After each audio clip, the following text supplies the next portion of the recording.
上期我分享了如何用 Stream Deck 加搭建自己的工作流，以及智能配置文件的使用方法。这期咱稍微加一点点深度，聊聊 Stream Deck 加的渐渐使用，有以下内容。如果你是初次看 Stream Deck 这个系列，建议先看第一期。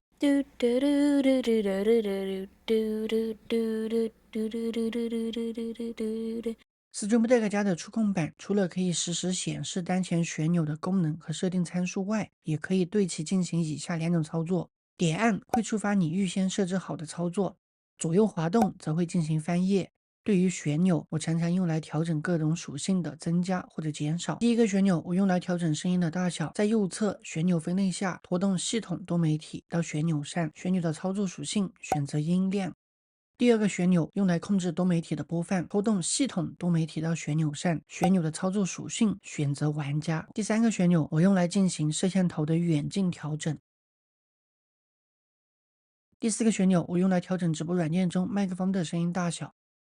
除了这些，我还想再单独用旋钮控制某个程序的声音。貌似旋钮又不够用了，不是这样的哈。其实这4个旋钮的操作，我们可以都放到同一个旋钮上进行。实现方式如下：在已有功能的旋钮上，右键移动至旋钮操作组，然后把刚才设置好的旋钮操作挨个复制到操作组里即可。你也可以先创建旋钮操作组，再添加自己想要的功能。通过旋钮操作组，我们可以用同一个旋钮实现各种各样的操作。默认时左右旋转调整系统音量，当我按下按钮后，左右则是切换歌曲。再次按下按钮，左右旋转又变成了调整摄像头远近，这个极为神奇又便利的功能 ，Stream Deck 家中叫做旋钮操作组，请大家一定要尝试。除了这些 ，Stream Deck 加还有一个不得不提的隐藏功能。当你连接 Stream Deck 加以后，可以直接使用 WaveLink 这个十分好用的调音台。简单来说，WaveLink 调音台有以下特点：能实施9声道混音，每个通道都可以为自己以及观众分别设置2种不同的声音大小，支持 VST 插件。第一个设备添加直播用的麦克风。如果你的周围环境很吵，可以考虑安装 Elgato 的降噪插件，这个插件效果很好，而且对硬件没有特殊要求。使用监测功能也很简单，直接点击就行。不需要的时候，我们点击关闭。在 WaveLink 中添加可能要用的通道，点击小齿轮旁边的音量合成器，在应用这里把各个软件的声音输出改为 WaveLink 中对应通道。比如音乐播放器的声音输出改为输出到 WaveLink Music， 聊天软件的声音输出改为输出到 WaveLink Voice Chat， 游戏浏览器也是类似的设置方法。这样我们就可以用 WaveLink 的多通道功能，很方便的控制各个软件声音的大小。配置好 WaveLink 后，回到 Stream Deck， 从市场安装 WaveLink 插件。安装完成后，会有智能配置文件生成。确认后，可以看到刚才我们在 WaveLink 配置的内容已经自动套用到了 Stream Deck 家里。当然，你也可以像我一样使用旋钮操作组这个功能，把 WaveLink 里所有高频率的操作都放到一个旋钮里。像我日常直播时，就用同一个旋钮控制麦克风、音乐、队友语音、采集卡的声音。像以上这些调整，即使在我全屏玩游戏的时候也是起作用的。Stream Deck 加和 WaveLink 的完美搭配，绝对是一种无与伦比的便利体验，请大家也一定要尝试。除了 WaveLink、Elgato 的其他产品也可以和 Stream Deck 进行联动，比如补光灯、摄像头、提示器等等。当你想用 Stream Deck 控制这些产品时，从市场下载对应的插件即可。对这部分感兴趣的同学，要不先订阅下笔木，等说哪天有空了，也会分享一些我自己的使用心得。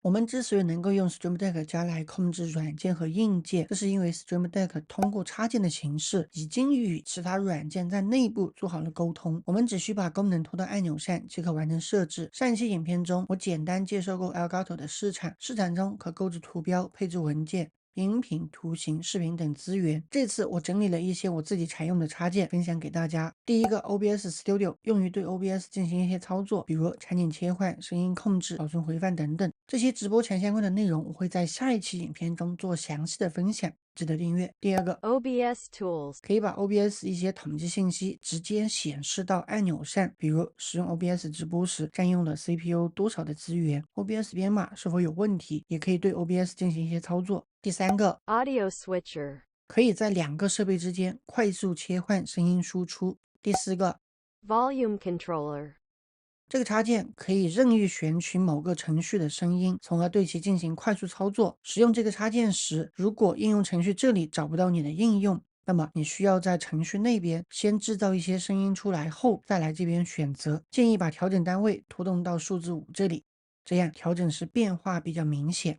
第5个， Win Tools. 这个插件是把 Windows 的各种设置都做成了快速入口，目前只有英语，不过还是比较容易理解的。像我就设置了一个 Ping 的服务，用于观察网络是否畅通，毕竟网络是否在线还是比较重要的。通过插件，你可以不断的扩展 Stream Deck 家的功能，市场中也有一些整活的插件，这个就留给大家自己探索吧。以上就是本期的所有内容，展示了 Stream Deck 进阶的使用方法，其中旋钮操作组是比较核心的功能，请大家一定要尝试。通过 Stream Deck 家免费解锁的微步 link 也值得大家一探究竟，并应用到直播中。在下一期内容中，我将专注于 Stream Deck 家在直播场景下的应用，当然也不仅仅局限于 OBS， 其他直播软件也会涉及，也请大家小小期待一下。